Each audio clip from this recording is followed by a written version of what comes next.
si Kim and Paolo Avellino. Kahit saan sila ilagay na platforms, talagang sinusundan po sila ng mga Kim Pao fans. And syempre ng mga casual netizen. Dahil din yun syempre sa kwento po ng The Alibay, ang tindi po kasi ng mga naging teaser na inilabas ng Prime Video, ng Dreamscape, di ba? Kaya sinong hindi mako-curious, sino ang hindi susundan yung The Alibay kahit saan pa yan. Kaya nga po sana makapasok na yung iba para mas madagdagan pa po ang views ng The Alibay sa Prime Video PH and syempre para mas lalong lumaki ang kita. Syempre ni Kim and Paolo Avellino dito sa Prime Video. Sa kanila din po kasi magre-reflect mga Kim Pao ang kinita itong The Alibay sa Prime. Tapos pag maganda syempre ang kita nito, itong The Alibay, may second and third pa po na project si Kim and Paolo. Dito po yan sa Prime Video. O, diba? Meron ulit panibago. Basta i-maintain lang natin yung maganda po na level ng The Alibay sa Prime. Lagi natin itong supportahan at ang lagi ko nga pong payo, huwag tatangkilikin ang mga pamimirata. Nagpaalala na din po si Kim and Paolo Avellino tungkol dyan na wag kayong manonood sa ibang sa iba, no? Dito lang yan sa Prime Video mapapanood kung gusto nyo talagang sumuporta kay Kim and Paolo Avellino, okay? So maraming salamat po sa komento. Ginang Helenita Katalasan, God bless po at mag-iingat kayo palagi. So eto na nga, pag-usapan na natin ang mga balita na nakalap natin sa gabing ito. At ipiplex ko nga sa inyo itong shooting location in Cebu ng The Alibay na talaga naman pong hindi tinipid. Grabe, ang gaganda po ng mga shooting location. Una na dyan ang Soul Siena. Pangalawa po itong bridge na yan sa Cebu and Bay Hotel at eto po mga Kim Pao. Ang ganda, diba? Talagang hindi po ito tinipid. Kaya maganda ang kinalabasan.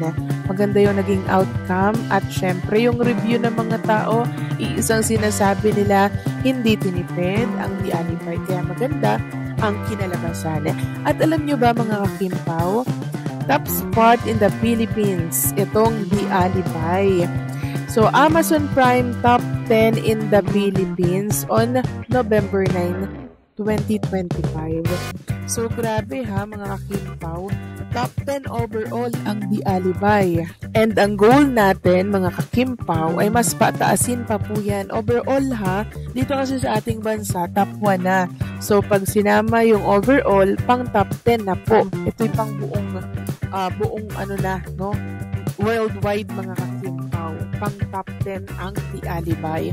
So, hindi na masama. Ibig sabihin, talaga namang nagre-rate itong The Alibay ni Kim and Paolo Avellino. Kaya naman, congratulations.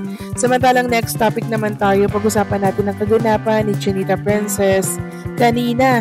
So kahit na bumabagyo, kahit na umuulan at bumabaha po sa iba't ibang lupalop ng ating bansa, abay si Kim Chiu mga Kim Pao, sinuong ang bagyo. Nagpunta pa rin po siya sa event ng Bilis, dyan po sa Mall of Asia. Grabe, akala nga daw niya walang darating, mga tumbas pitong tao ang nagtutuan. Pero hindi, marami pa rin po ang nagpunta, hindi po sila nagpapigil sa bagyo po na uwan na kung saan nananalasa ngayon dito po sa ating bansa. Ganyan po kamahal si Kim Chiu kahit bumabagyo, suportado siya ng mga Kim Pao fans. Ang daming nagpunta doon, may mga pa-banner pa nga po sila. And si Kim Chiu talaga mga Kim Pao, kahit bumabagyo, tapos meron siyang event, talagang tuloy na tuloy. Hindi po siya magpo-postpone, diba? Hindi po siya ganon. Grabe talaga, no? Iba talaga yung pagmamahal ni Kim sa mga fans niya and syempre, pag-value sa oras ng iba. So, si Kim Chiu po sa mga nagtatanong, meron naman po siyang bodyguard, kasama niya ata dito si Kuya Alan Bato, mga Kim Pao. And nakauwi din po siya ng safe, mga Kim Pao.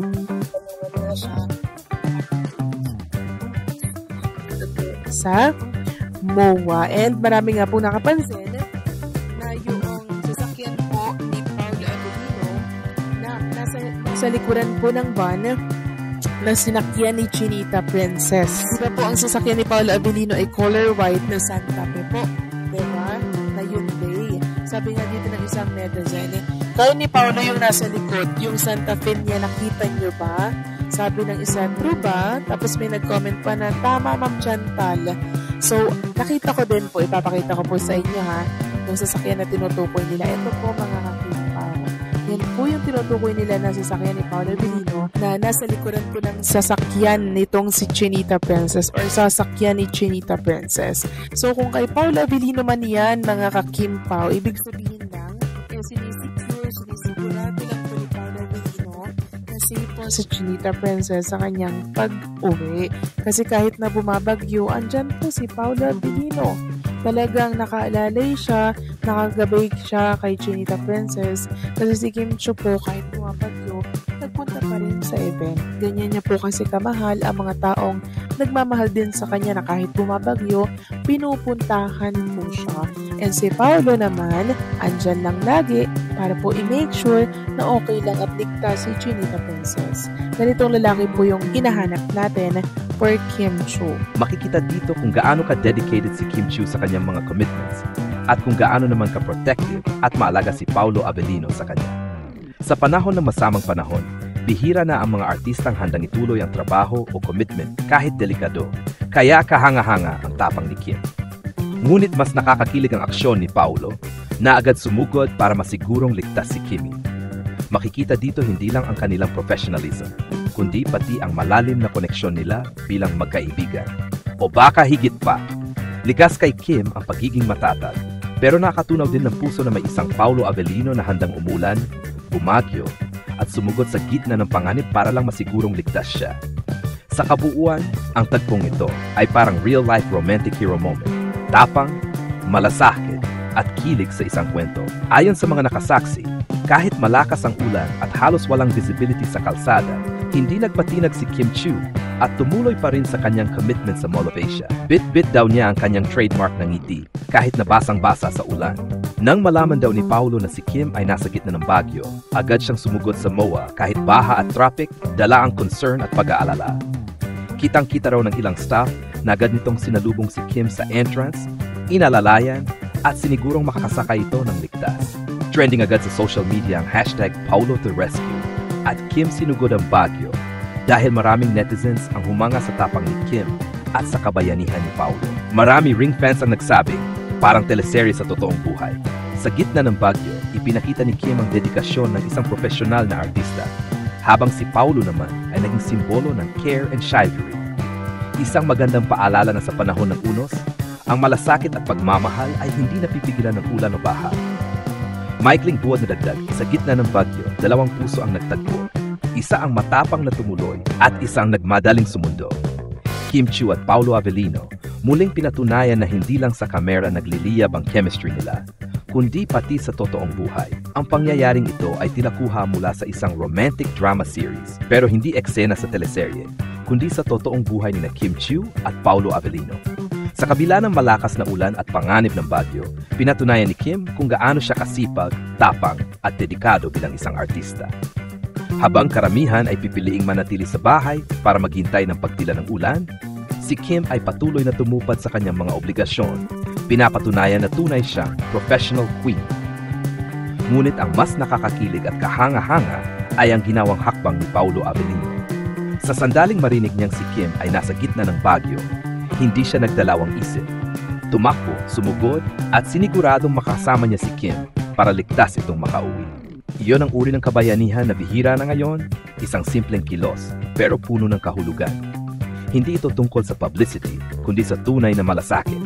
Maraming fans ang napagrabe, parang teleserye, dahil sa natural na chemistry at genuine care na ipinapakita nila sa isa't isa.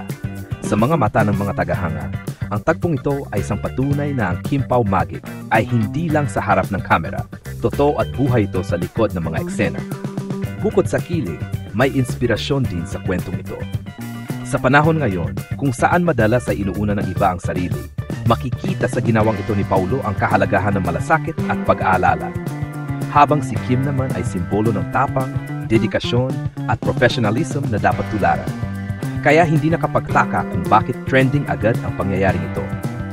Sa gitna ng bagyo, ipinakita ni Kim at Paulo na may mga taong handang sumugod, hindi para sa fame, kundi para sa commitment, friendship at genuine care.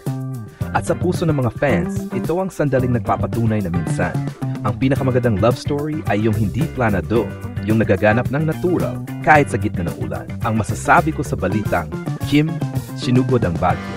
Paulo, napasugod sa MOA para sunduin si Kimi. Ay isa itong kwentong puno ng tapang, malasakit at tunay na koneksyon. Sa panahon kung saan madalas sa inuunang mga tao ang sariling kaligtasan at kaginhawahan, nakakabilib na makita si Kim Chiu na patuloy sa pagtupad ng kanyang trabaho kahit may panganib. Ipinakita niya rito ang kanyang dedikasyon at professionalism na talagang kahanga-hanga. Samantala, si Paulo Avellino naman ay muling ipinamalas ang kanyang gentleman side. Yung tipong hindi lang leading man sa harap ng kamera, kundi pati sa totoong buhay. Ang kanyang desisyong sumugod para sunduin si Kimi sa gitna ng bagyo ay nagpakita ng tunay na malasakit at pag-aalala. Hindi ito simpleng kilos. Ito ay simbolo ng pagiging mapagkalinga, responsableng kaibigan at marahil, isang lalaking may espesyal na puwang sa puso ni Kim. Ang ganitong mga sandali ay dahilan kung bakit patuloy na kinikilig at humahanga ang mga fans sa tambalang Kim Pao. Hindi dahil sa scripted na chemistry, kundi dahil sa genuine connection nilang dalawa. Totoo, maramdamin, at puno ng respeto. Sa madaling sabi, itong balita ay hindi lang simpleng kwento ng dalawang artista sa gitna ng bagyo, kundi isang paalala na sa gitna ng unos, may mga taong handang sumugod para ipakita ang tapang, pagmamahal, at malasakit.